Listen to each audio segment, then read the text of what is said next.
Hi there, this is Johanna Fox Turner coming to you from the kitchen of Milestones Financial Planning.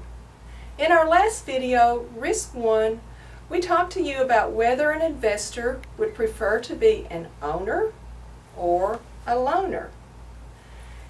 In this video, Risk 2, we're going to talk about inflation and its effect on your portfolio. But first, let's get a couple of definitions out of the way. Risk. Risk is the permanent loss of purchasing power. Risk. Permanent. Whereas volatility is a temporary, sudden decline or uptick in the market. Volatility, temporary.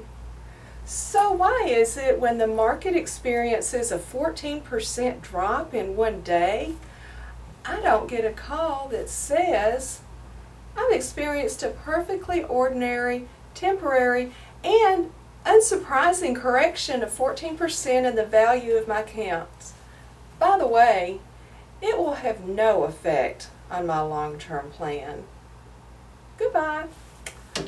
No, instead, I get a call that says, I've lost 14% and there's no end in sight.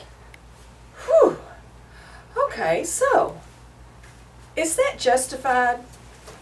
Okay, so here we go. This is a chart with returns from 1926 to 2000, which is the latest period for which I had this information.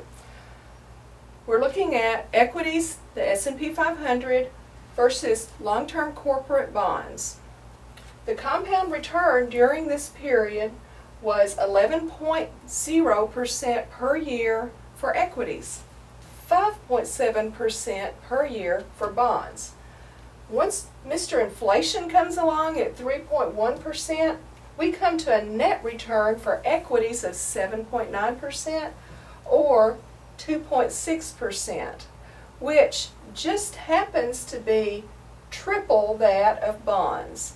So would you rather have your money in equities for the long term and earn triple that of bonds for the long term in a 30-year two-person retirement? I'll let you draw your own conclusions.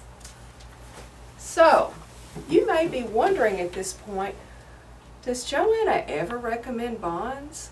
Actually, there is a situation when I recommend bonds. And we're going to talk about it in our next video on bonds. Should I own them?